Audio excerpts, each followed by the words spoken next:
Hello everyone, welcome to the WiFi study changing the way of learning. मैं रिचा पारिक स्वागत करती हूँ आप सभी का इंडिया के नंबर 1 स्टडी प्लेटफॉर्म पे इस वाईफाई स्टडी।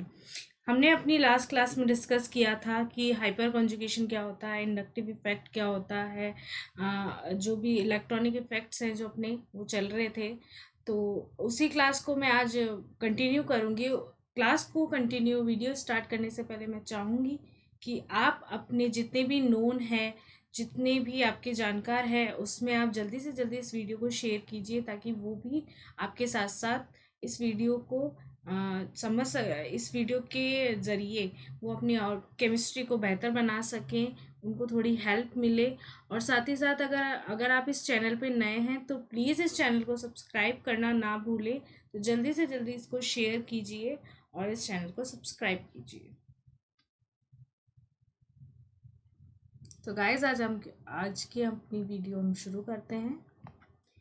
लास्ट क्लास में मैंने आपसे बात करी थी हाइपर कॉन्जुगेशन के लिए, जिसके हमने इफ़ेक्ट्स देखे थे, जिसके लिए हमने ये जाना था कि वो दो तरह से कैसे वर्क करता है, प्लस एच कब लगता है, माइनस एच कब लगता है। और मैंने आपसे कुछ क्वेश्चंस भी पुटअप किए थे लास्ट क्लास के अंदर, जिसके लिए मैंने आपको बोला था कि आप मुझे उसके आंसर बताएंगे। अल्फ़ा हाइड्रोजन किस में कितनी है, आप लोग मुझे वो बताएंगे। तो आप लोगों अब मैं आप लोगों को उसके आंसर दे देती हूँ। जो अपना फर्स्ट इक्वेशन था जिसमें बेंजीन और उसके साथ जो कार्बन लगे हुए थे उसके ऊपर प्लस चार्ज था, उसमें अल्फा हाइड्रोजन 6 है, जिसको मैंने आपको उसी टाइम सॉल्व कर दिया था। फिर आएगा अल्फा हाइड्रोजन सेकेंड नंबर वाले में 2 है, थर्ड नंबर वाले में 7 है, फोर्थ नंबर वाले में 2 है। ऐसे करके आप अल्फा हाइड्रोजन देख सकते हैं। अगर आपको किसी में प्रॉब्लम हो तो आप मुझे कमेंट करके ज़रूर बताना कि मैम ये नहीं निकल पा रहा है, ये सॉल्व नहीं हो पा रहा है, आप इसका आंसर दीजिए। मैं आपको आंसर ज़रूर अवेलेबल करवाऊँगी। आज हम बात करेंगे रेजोनेंस के लिए। रेजोनेंस क्या होता है? आप सभी को पता है बेंजीन एक रेजोनेटिंग स्ट्रक्चर फॉर्म करता है। रेजोनेंस रेजोनेंस एक ऐसी चीज होती है जिससे मॉलिक्यूल ज़्यादा से ज़्यादा स्टेबल रह सके, ज़्यादा से ज़्यादा अपना जो उसका जो शेप है वो उसको मेंटेन रख सके रेजोनेंस के थ्रू। तो यहाँ पे रेजोनेंस के कुछ की पॉइंट्स है जिसको अपन डिस्कस करेंगे। फर्स्ट की पॉइंट यहाँ पे लिखा हुआ है, it is a intramolecular process. Intramolecular process का मतलब होता है कि ये अपने मॉलिक्यूल के अंदर ही जो अपने पाई बॉन्ड होते हैं या जो लोन पेयर होते हैं उनको डीलोकेलाइज करता रहता है। हमेशा याद रखिएगा गाइस, जो भी रेजोनेंस होता है वो लोन पेयर या लोन पेयर और पाई बॉन्ड के इलेक्ट्रॉन्स द्वारा ही शो होता है। रेजोनेंस किसके द्वारा शो होता है? या तो लोन पेयर करेगा या पाई बॉन्ड के इलेक्ट्रॉन्स करेंगे। तो फर्स्ट की पॉइंट आप लोगों का यहाँ क्लियर हुआ। ये क्या है? एक इंट्रामोलिकुलर प्रोसेस है। इंट्रामोलिकुलर प्रोसेस यानी ये मॉलिक्यूल के अंदर ही शिफ्टिंग करता है बॉन्ड की या लोन पेयर की। सेकेंड अपने पास की पॉइंट है, resonance decrease the potential energy.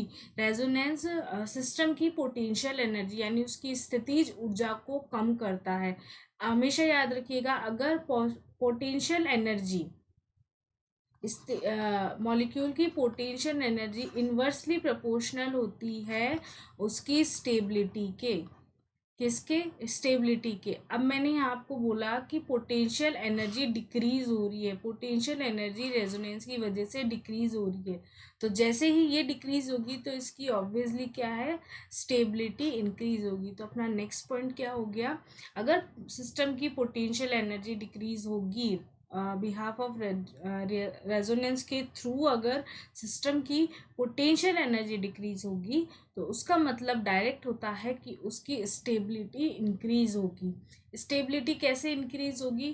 जैसे मान लीजिए आप अपन बेंजीन को लेके चलते हैं, कोई भी इलेक्ट्रोफाइल या कोई भी न्यूक्लियोफाइल का अटैक हुआ बेंजीन के ऊपर। बेंजीन के ऊपर जैसे ही अटैक हुआ, आप लोग यहाँ समझिए, ये मैंने बेंजीन बनाई, राइट? ये डबल बॉन्ड यहाँ मैंने शो किए। जैसे ही किसी न्यूक्लियोफाइल का अटैक हुआ या इलेक्ट्रोफाइल का अटैक हुआ बेंजीन के ऊपर, तो ये क्या करेगा, अपने पाई बॉन्ड को शिफ्ट करेगा। ये जैसे ही अपने पाई बॉन्ड को शिफ्ट किया, मान लीजिए उसने यहाँ अटैक किया पर यहाँ अब जगह नहीं बची, जैसे इलेक्ट्रोफाइल ने यहाँ पे अटैक किया, आप लोग कंसीडर लेके चलिए इलेक्ट्रोफाइल का यहाँ अटैक होना था, पर वो अटैक कैसे नहीं हुआ, इस डबल बॉन्ड को ऑलरेडी बेंजीन ने यहाँ शिफ्ट कर दिया। तो यहाँ पे ऑलरेडी प्लस चार्ज आपके मेंटेन हो गया, क्योंकि डबल बॉन्ड पूरा शिफ्ट हुआ, तो प्लस प्लस के बीच में कभी भी बॉन्ड का फॉर्मेशन नहीं हो सकता।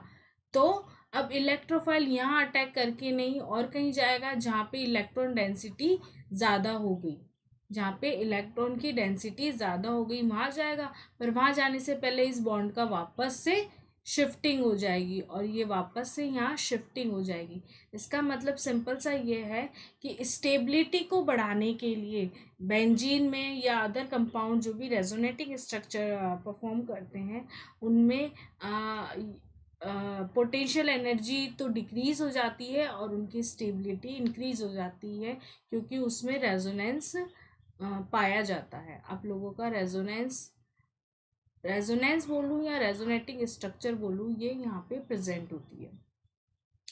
अपने फोर्थ पॉइंट को लेकर चलें, अगर अपन रेजोनेटिंग स्ट्रक्चर को सिर्फ अपन अपन जब भी अपन बोलते हैं किसी चीज़ को, तो आप सिर्फ इसको रेजोनेटिंग स्ट्रक्चर नहीं, इसके और भी कई नाम हैं।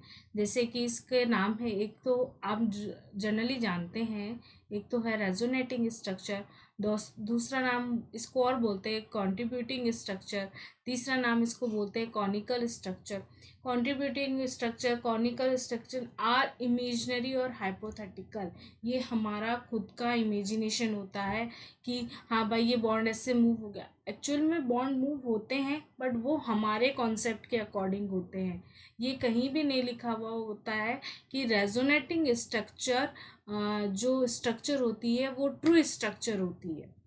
ये बात नहीं है कि रेजोनेटिंग स्ट्रक्चर, जैसे बेंजीन की आप 5 रेजोनेटिंग स्ट्रक्चर बनाते हो, तो वो 5 रेजोनेटिंग जो स्ट्रक्चर है वो ट्रू नहीं है, वो रियल नहीं है, वो हमारा सिर्फ हाइपोथेटिकली कॉन्सेप्ट बना हुआ है। हमारा इमेजिनेशन पावर बहुत अच्छा होता है गाइस।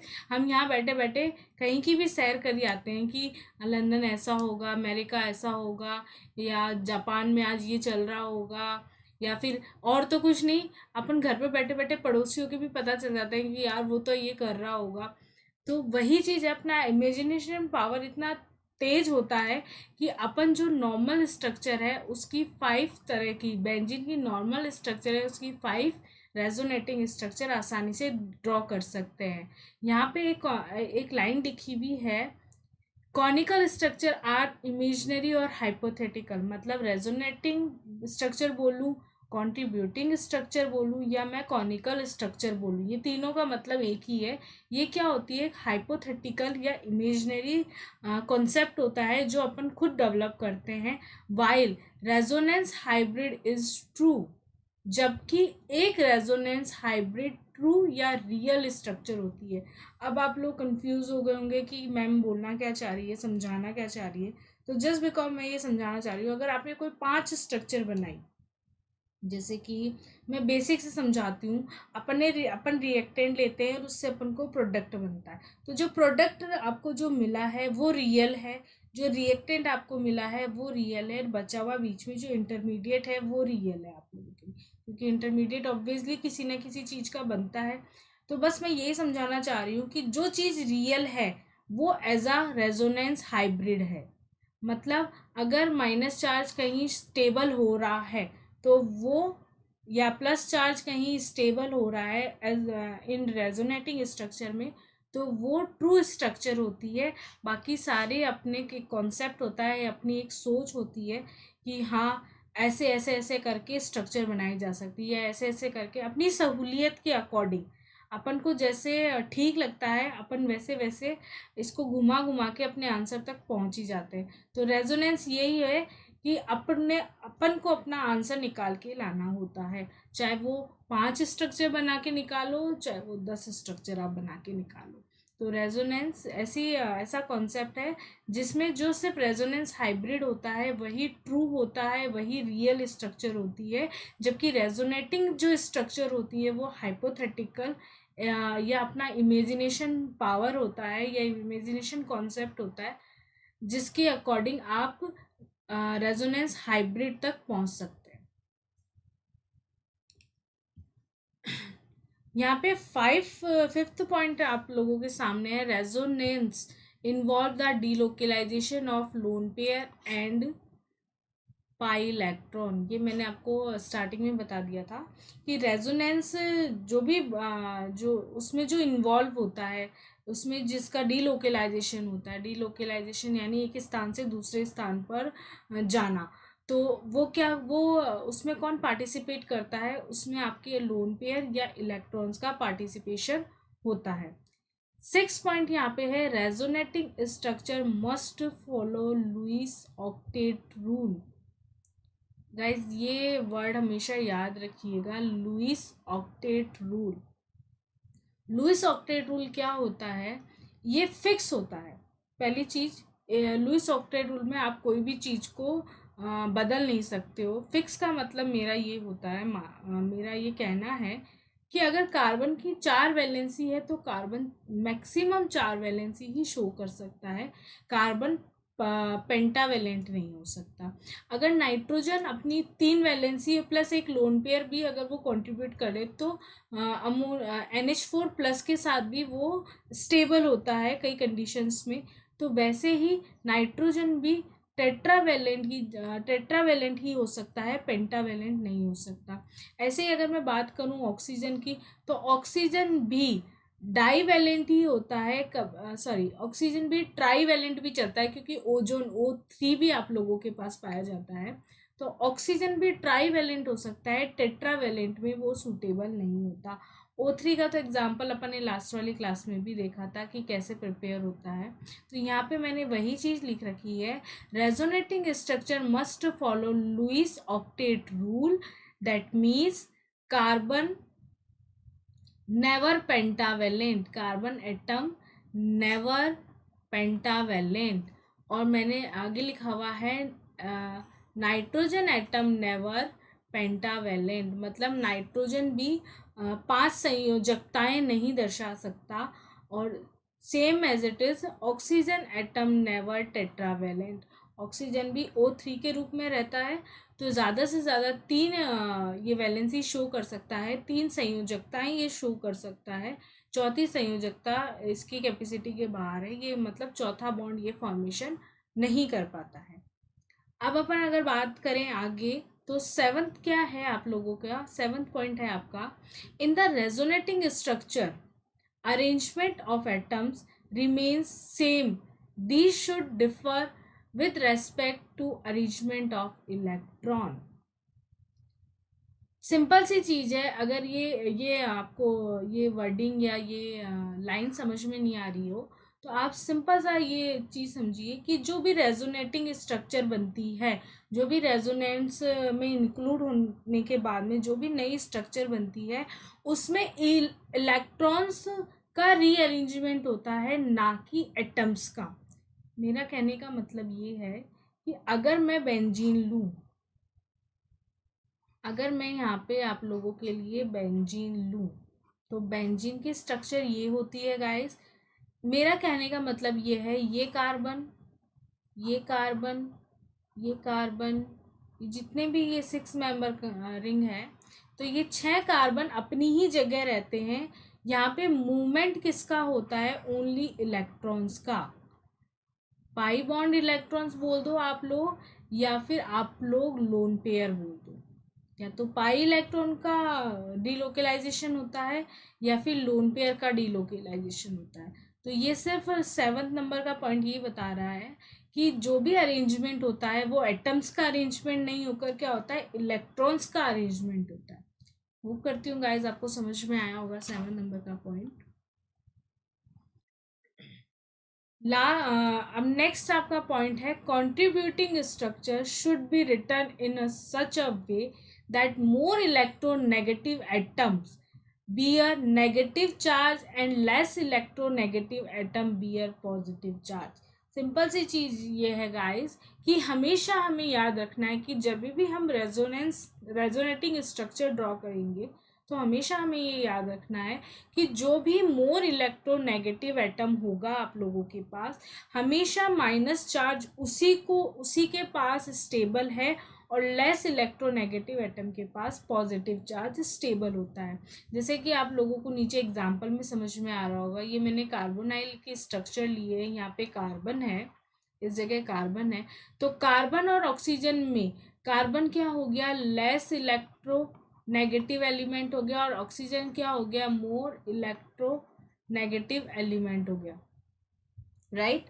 तो अब मैं क्या कहना चाह रही हूँ कि जब भी इस डबल बॉन्ड की शिफ्टिंग होगी, जब भी ये डबल बॉन्ड की शिफ्टिंग होगी, ये शिफ्टिंग करवा लूँ या मैं एक बार ये शिफ्टिंग करवा लूँ, इसको 1 बोला मैंने, इसको मैंने 2 बोला, तो मोर इलेक्ट्रोनेगेटिव एटम के पास में क्या आ गया, माइनस चार्ज आ गया। तो ये क्या हो गया, ये स्ट्रक्चर क्या हो गई, स्टेबल। और जबकि जब मैं सेकेंड नंबर का रेजोनेंस करवा रही हूँ, सेकेंड नंबर का रेजोनेंस परफॉर्म करवा रही हूँ, तो कार्बन ऑक्सीजन से क्या है, लेस इलेक्ट्रोनेगेटिव है।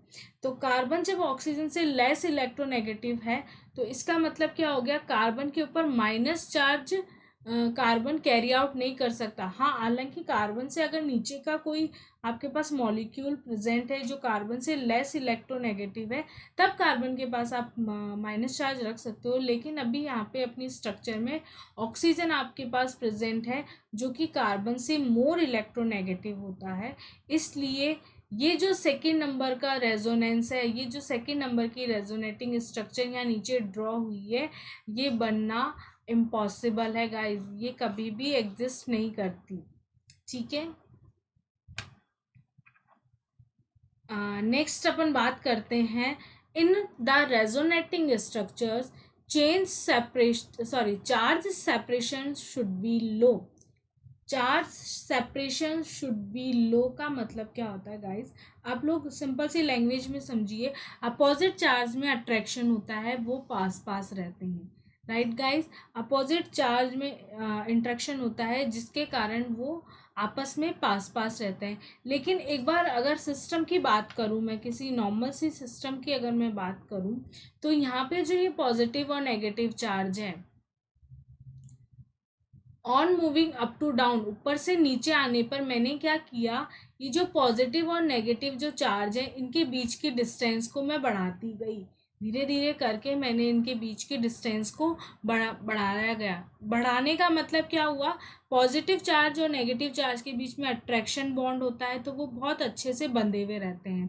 पर अगर मुझे इनके बीच की अगर मेरे को दूरी को बढ़ाना होगा तो मुझे इसमें फोर्स लगाना होगा, यानी मुझे सिस्टम पर वर्क करना होगा। तो सिस्टम पर वर्क करने के लिए मुझे एनर्जी देनी होगी सिस्टम को। ऑब्वियस सी बात है कि जब आप किसी अट्रैक्शन के अगेंस्ट अगर आप फोर्स लगाओगे तो आपको एनर्जी देनी होगी उस सिस्टम को। तो जैसे ही मैं सिस्टम को एनर्जी दूंगी तो उसकी पोटेंशियल एनर्जी इंक्रीज हो जाएगी।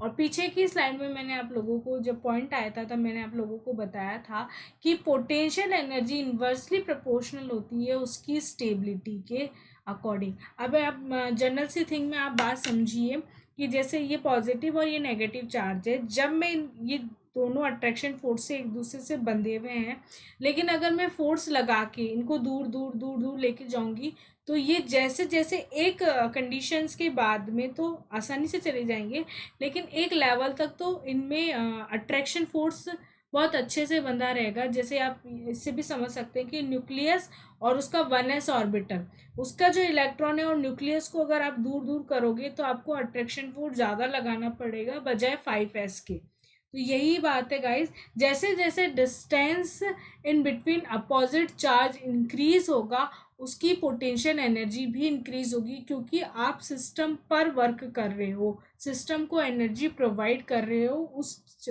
जो भी चार्ज है उसको सेपरेट करने के लिए।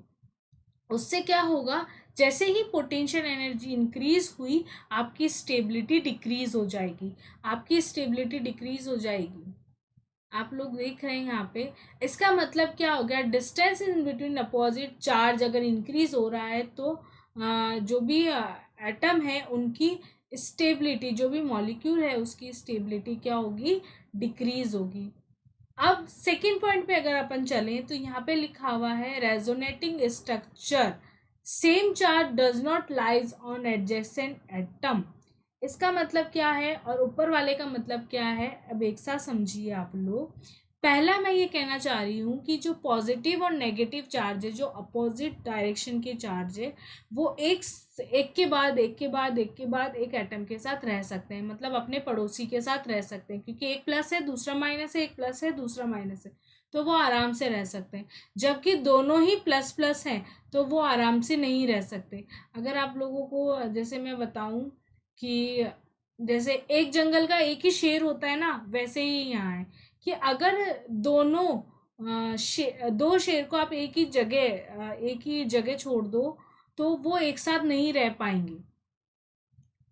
यानी अपोजिट अट्रैक्शन बोल दो कि दो अलग अपोजिट चार्ज हैं आप लोगों के पास, अगर आप लोग उनको एक साथ छोड़ दो तो वो अपने आप में अट्रैक्शन फोर्स के साथ बाउंडेड हो जाएंगे और एक साथ रह सकते हैं।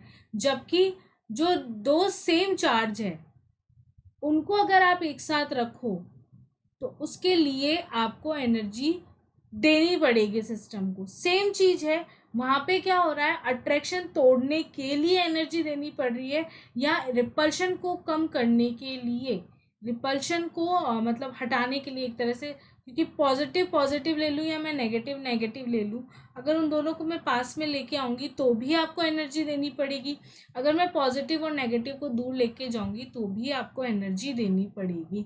तो फर्स्ट कंडीशन में क्या हो रहा है, अगर पॉजिटिव नेगेटिव चार्ज के बीच का डिस्टेंस इंक्रीज हो रहा है तो उसकी स्टेबिलिटी डिक्रीज होगी।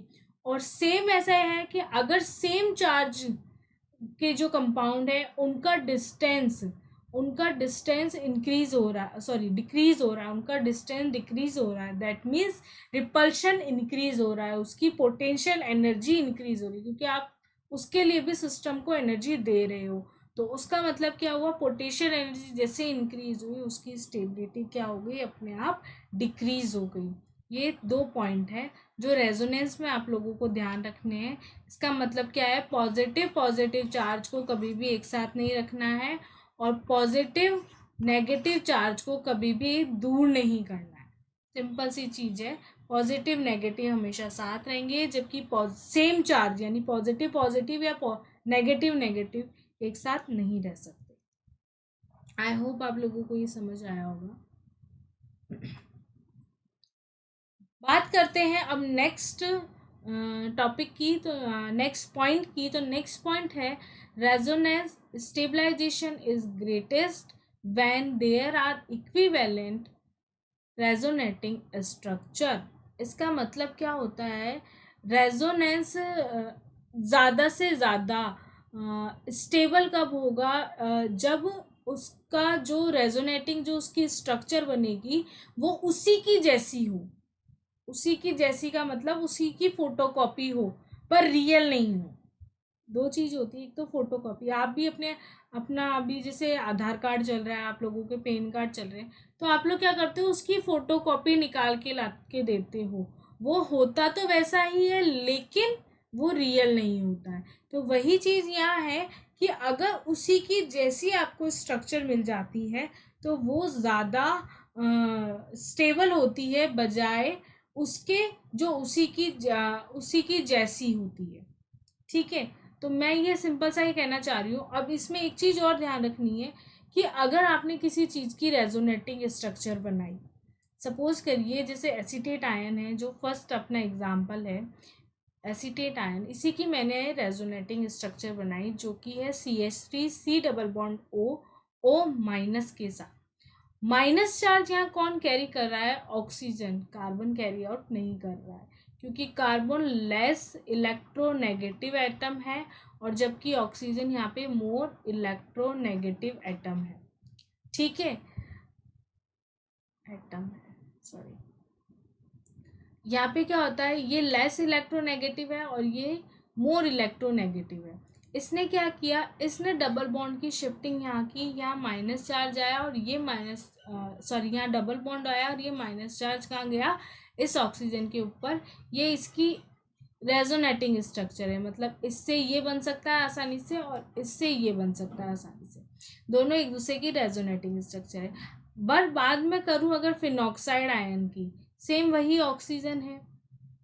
ऑक्सीजन क्या करता है, अपना माइनस चार्ज रिंग के अंदर कंट्रीब्यूट करवाता है और फिर एक तरह से ये रेजोनेटिंग स्ट्रक्चर बनती है और लास्ट में जाके माइनस चार्ज वापस कहाँ जाता है, ऑक्सीजन के ऊपर, जहाँ से शुरू हुआ था वहीं वापस आ जाता है। बस फर्क क्या है, सिर्फ इलेक्ट्रॉन्स जो थे, जो डबल बॉन्ड थे, उनकी स्ट्रक्चर, उनके अरेंजमेंट, उनका जो अरेंजमेंट था वो चेंज हो जाता है।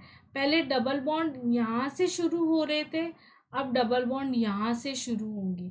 इसका मतलब अब जब भी ये माइनस चार्ज वापस कंट्रीब्यूट करेगा तो ये डबल बॉन्ड की शिफ्टिंग होगी, ना कि इस डबल बॉन्ड की शिफ्टिंग। ठीक है, अब मैंने ये जो दो स्ट्रक्चर बनाई, इसमें मैं ये कह रही हूँ जो एसीटेट आयन है उसकी रेजोनेटिंग स्ट्रक्चर ज़्यादा स्टेबल होती है बजाय फिनॉक्साइड आयन के। वो क्यों होती है, अब आप लोग उसके लिए दो पॉइंट है। पहला पॉइंट है इक्विवेलेंट रेजोनेटिंग स्ट्रक्चर, मतलब उसी की जैसी ही रेजोनेटिंग स्ट्रक्चर उसको वापस मिलती है। उसी की जैसी ही का मतलब क्या है, ऑब्वियसली यहाँ पे सिर्फ दो रेजोनेटिंग स्ट्रक्चर आप लोगों को मिल रही है। यहाँ पे क्या हो रहा है, एक बार इस ऑक्सीजन के पास माइनस चार्ज आ रहा है और दूसरी बार इस ऑक्सीजन के पास माइनस चार्ज आ रहा है। जबकि नीचे वाले में क्या हो रहा है, इस ऑक्सीजन के पास माइनस चार्ज कहाँ जा रहा है, कार्बन के पास। यानी इस क्या होना चाहिए था, इसके बाद में अगर इसी में माइनस चार्ज आ जाता, ये माइनस चार्ज यहीं कैरी आउट होके चलता तो बात अलग थी। लेकिन अभी क्या हो रहा है, इसके बाद में कहाँ माइनस चार्ज आ रहा है, इस कार्बन के पास, जबकि आना कहाँ चाहिए था, ऑक्सीजन के पास आना चाहिए था। वो लास्ट में आता है, वो बात अलग है। लेकिन रेजोनेटिंग स्ट्रक्चर जहाँ उसकी दो बन रही थी, यहाँ पे ये बीच में ये तीन रेजोनेटिंग स्ट्रक्चर और आ गई आप लोगों के पास, ये तीन और आ गई बीच में, डायरेक्ट लास्ट वाली नहीं बनकर इन तीन के बाद में वो चौथी स्ट्रक्चर आप लोगों को मिल रही है। तो फर्स्ट पॉइंट क्या हो गया, इक्विवेलेंट रेजोनेटिंग स्ट्रक्चर। और सेकंड पॉइंट बहुत इंपॉर्टेंट है guys, negative charge lies on more electronegative oxygen atom.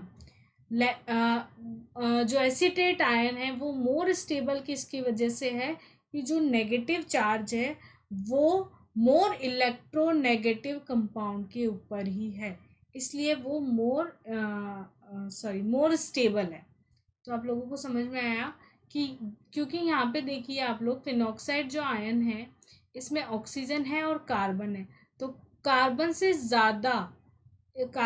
ज़्यादा इलेक्ट्रोनेगेटिव कौन सा होता है, ऑक्सीजन। अगर ये चार्ज सिर्फ ऑक्सीजन लेके चलता तो बात अलग थी, लेकिन चार्ज अभी क्या आ रहा है, कार्बन के ऊपर भी आ रहा है। इसलिए अपन बोलते हैं कि एसीटेट आयन ज़्यादा स्टेबल होता है बजाय फिनॉक्साइड आयन के। ये अपन रेजोनेंस के अकॉर्डिंग देखते हैं। सो गाइज, अब यहाँ पे दो पॉइंट्स और हैं आप लोगों के लिए। The most stable resonating structure contribute more in resonance hybrid. Most stable resonating structure contribute more in resonance hybrid. इसका सिंपल सा मीनिंग होता है कि जितनी ज़्यादा वो स्टेबल होगी स्ट्रक्चर, वही रेजोनेंस हाइब्रिड के अंदर कंट्रीब्यूट करती है।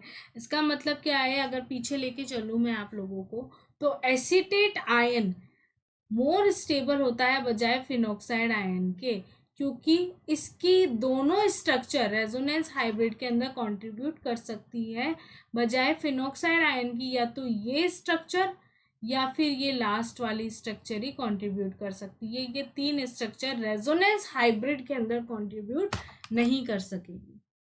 लास्ट पॉइंट है आप लोगों का, most stable resonating structure has minimum potential energy and maximum half life. Half life का मतलब होता है कि आप लोगों ने जब भी रेजोनेंस करवाया उसके बाद में जो आपको नई स्पीशीज मिली वो कुछ देर तक, कुछ टाइम तक तो अपने शेप में, या आपको उसको जो नई आकार मिला है, उसको जो नया शेप मिला है उसमें वो रहे। ऐसा नहीं कि आप लोगों ने, जैसे अभी फिनॉक्साइड आयन है, फिनॉक्साइड आयन पे कार्बन पे जैसे ही माइनस चार्ज आता है कार्बन घबरा जाता है कि अब वो क्या करे। अब वो माइनस चार्ज को इतनी देर कैरी आउट नहीं कर सकता, तो वो अपना माइनस चार्ज जल्दी से जल्दी शिफ्ट करता है।